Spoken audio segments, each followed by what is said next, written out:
everybody. We are back with another episode of the Pristine Connections podcast. We are with George Gutierrez with Health Coverage Educators. That stumps me every time. Welcome back. And I need to maybe change it. I don't know if I can change it actually, though, at this point. Probably not. You're already in it.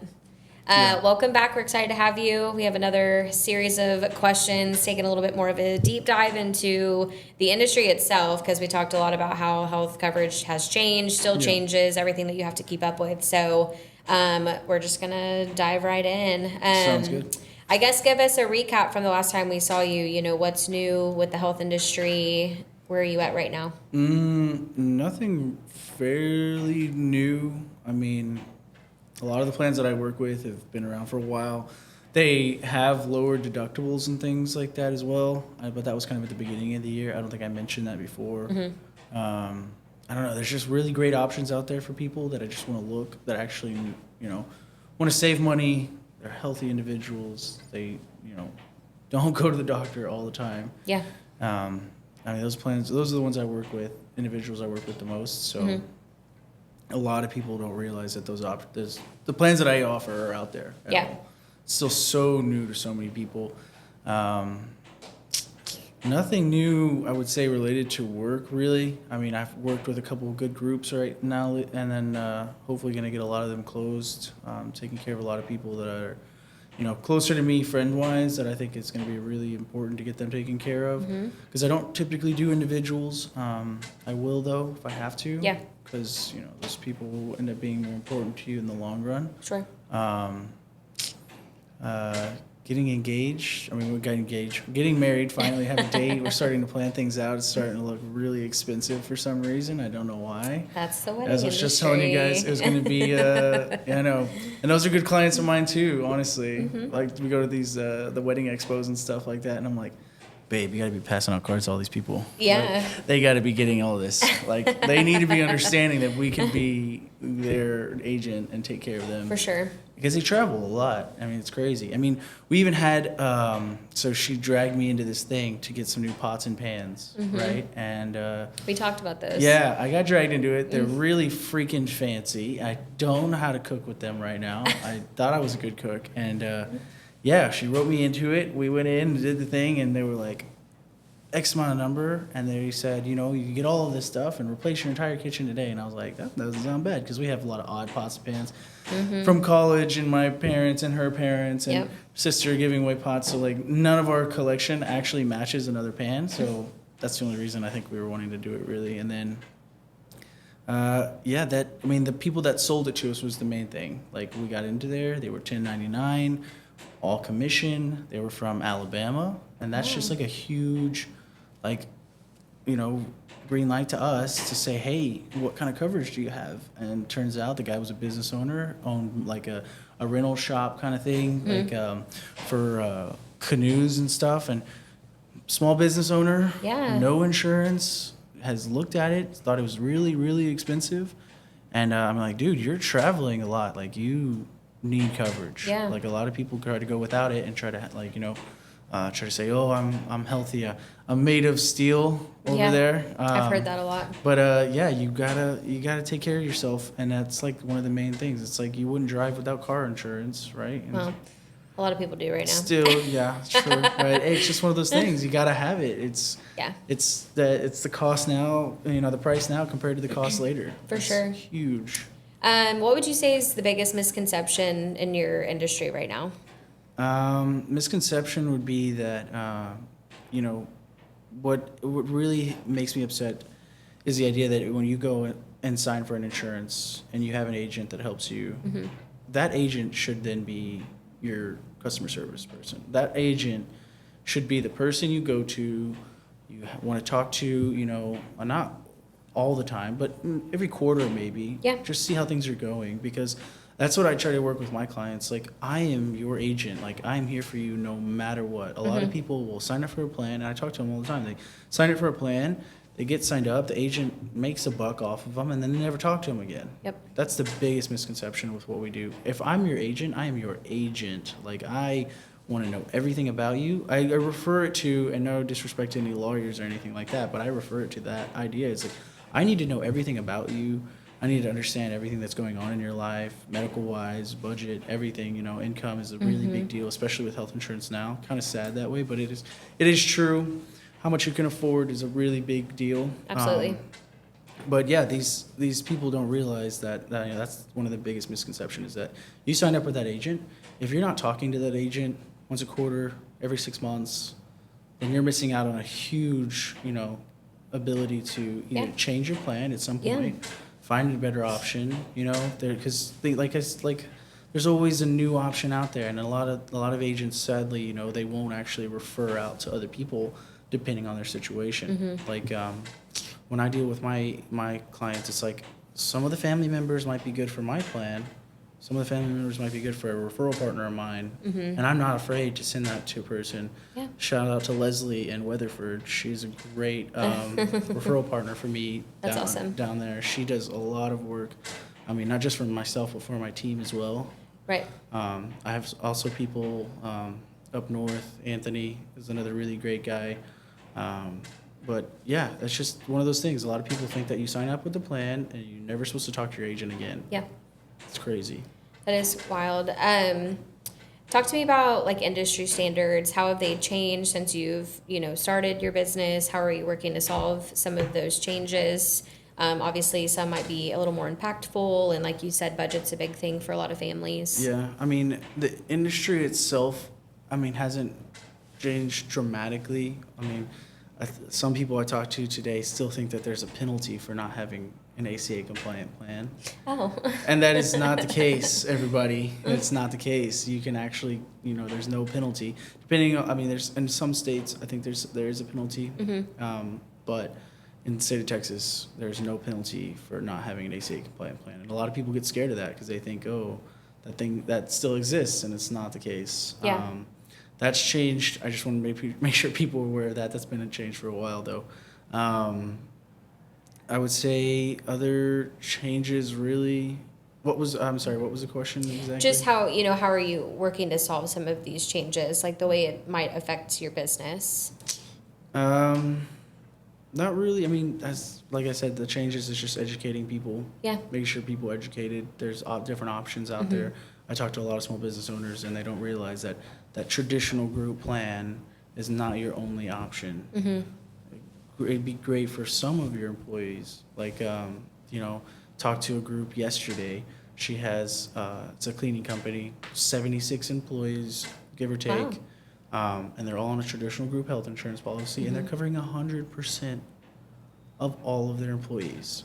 That's amazing, great for the employees. That is ridiculous amount of money that they're spending on a monthly basis for all of their employees.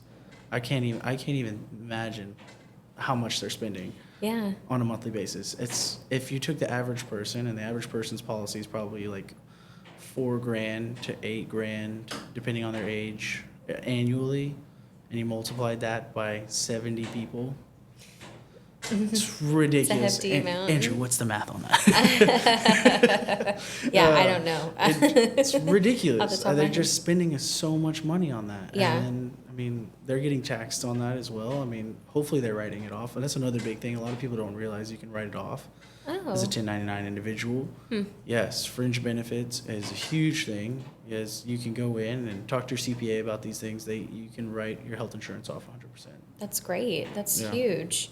What would you say, what's an unpopular opinion that you personally have about your industry?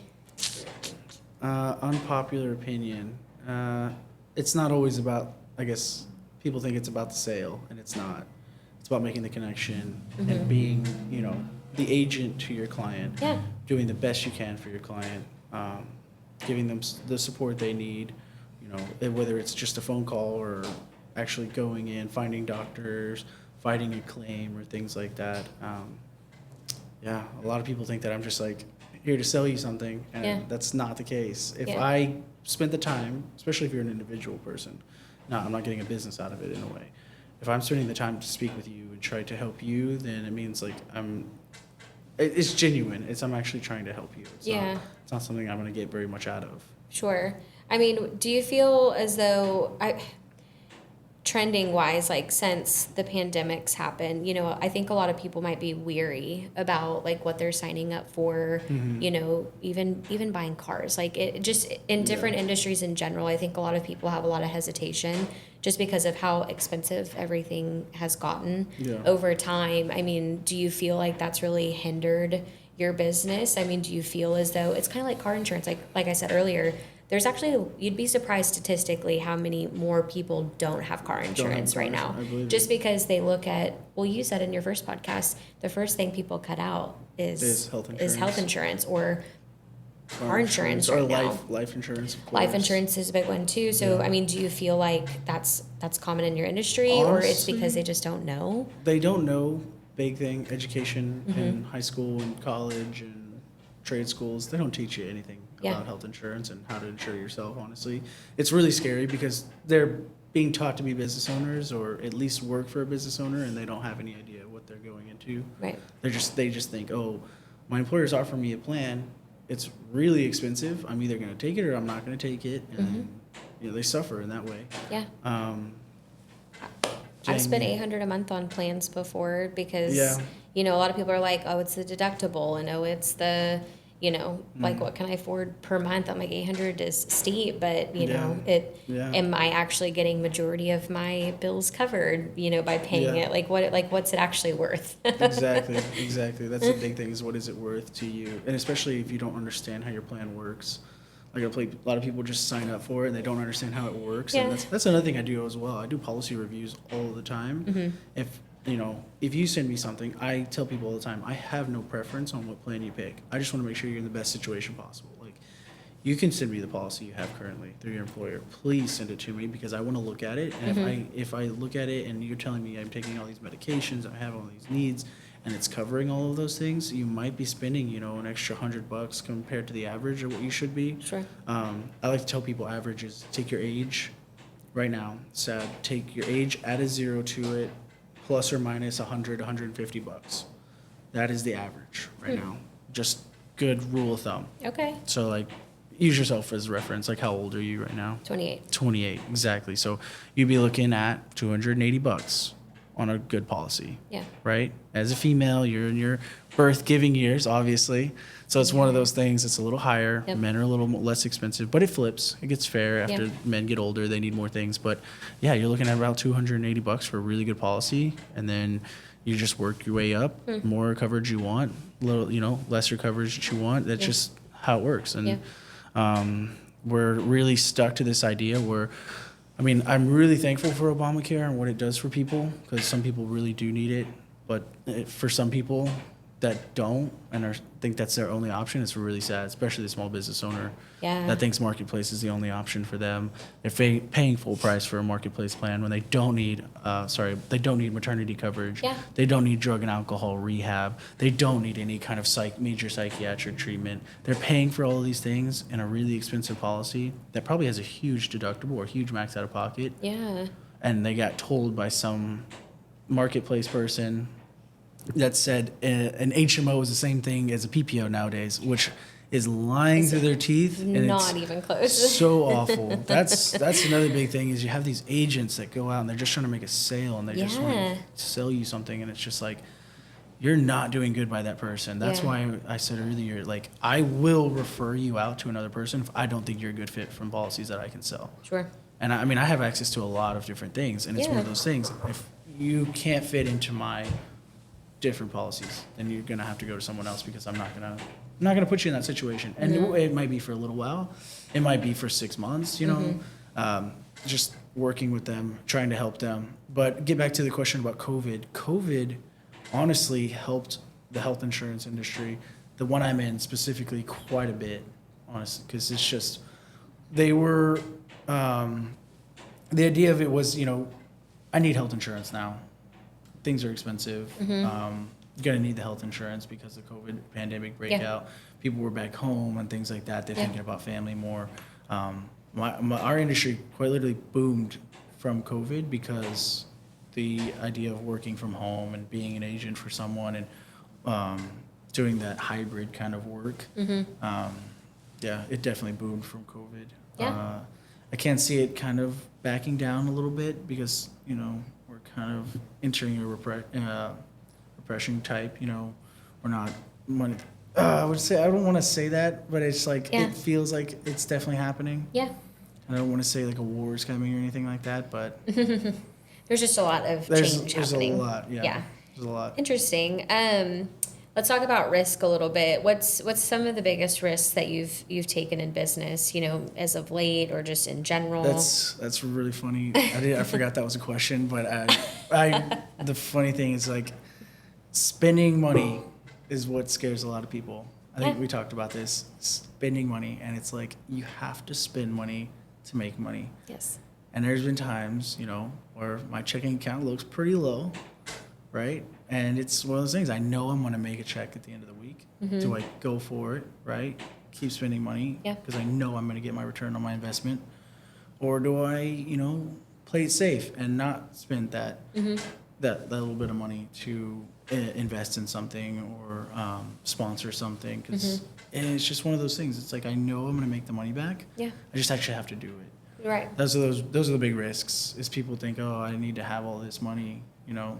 And don't really know, I'm not going to touch my savings, but my checking account, I can play with as much as I want. If I go negative in that thing and I have to pay an extra $30, I mean, it's so be it. It's just one of those things too. I mean, and using my credit more and stuff. So always paying your credit cards off. Shout out to Pristine Connections for that, honestly. And having, what's his name? Mike Nash. Was it Mike Nash and the other gentleman that came in and did the credit card stuff? Oh, yeah, Sean Lane. Sean Lane, dude. He opened my eyes up to a lot of stuff, especially for the future, and just using your credit cards like a debit card, paying everything off at the end of the day, which I've been doing, and is pretty stress relieving knowing that I don't have any of that debt. Yeah.